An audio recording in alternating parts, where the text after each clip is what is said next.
വീഡിയോയിലേക്ക് എല്ലാവർക്കും സ്വാഗതം. കണ്ടോ നമ്മുടെ ഗോവയ്ക്ക് പന്തല് വീണു കാറ്റിന്. അടിപൊളി.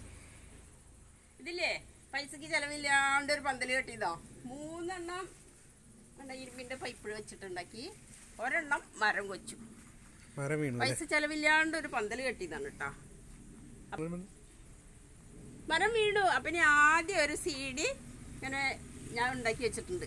ഈ വെൽഡ് ചെയ്യാനൊക്കെ അറിയാം. ഞാൻ വെൽഡ് ചെയ്തിട്ട് കുരിശുണ്ടാക്കി വെച്ചിട്ടുണ്ട് കേട്ടാ. ഇത് കെട്ടണം. കണ്ടോ, ഞാൻ ഇത് ഉണ്ടാക്കിയതാ, വെൽഡ് ചെയ്ത് പിടിപ്പിച്ചത്. പൈപ്പ് 7 അടിയുടെ ഒരു പൈപ്പ് മേടിച്ചു. എന്നിട്ട് ഇത് 2 പീസ് വെൽഡ് ചെയ്ത് വെച്ചു.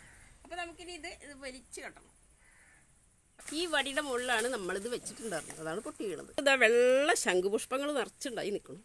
കേട്ടാ, ശംഖുപുഷ്പങ്ങൾ ഉണ്ടായിക്കോട്ടെ എന്ന് വിചാരിച്ചു. അപ്പം നമ്മളിത് വലിച്ച് കെട്ടുകയാണ്. അപ്പോൾ നമുക്ക് കെട്ടാം. ഇങ്ങനെ കെട്ടുകയാണ് കേട്ടോ. നോക്കിയത് കണ്ട. അപ്പോൾ ഇത് ഒരു നെറ്റിൻ്റെ മുകളിലായിരുന്നത്. Okay, by. അപ്പോൾ കുറച്ച് കോവയ്ക്കകൾ നിറച്ച് നിൽക്കുന്നുണ്ട്. കുറച്ച് കോവയ്ക്കും പൊട്ടിച്ചെടുക്കാം. പന്തലിപ്പോൾ ശരിക്കും നീർന്ന് വന്നു കേട്ടോ, നീർന്ന് വന്നു. ഒരു കോവയ്ക്കയുടെ മുകളിൽ സുന്ദരിച്ചീരുണ്ട്. എന്തൊക്കെ ചെടികളാണ് പടർന്നത്. കുമ്പളഞ്ഞുണ്ട്. പൊട്ടിച്ചെടുക്കട്ടെ. കുറേ ഉണ്ട്, പൊട്ടിക്കട്ടെ. കണ്ടോ എത്ര കോവയ്ക്കാളോ. കണ്ട, മുളകുകൾ പഴുത്ത് നിൽക്കുന്നുണ്ട. ഇനി അതും കുറച്ച് പൊട്ടിച്ചെടുക്കാം. നിറച്ച് മുളകുണ്ട്. ഇതൊക്കെ ഓക്കെ.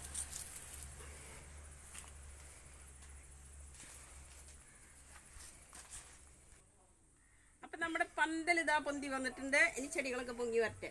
Okay, പന്തല് super. ഇതെന്താക്കാനാ ഇത്രയും കോവയ്ക്ക കിട്ടിയിട്ടുണ്ട്. ഫ്രൈ ചെയ്യാം നമുക്ക്. Okay, bye. Thanks for watching.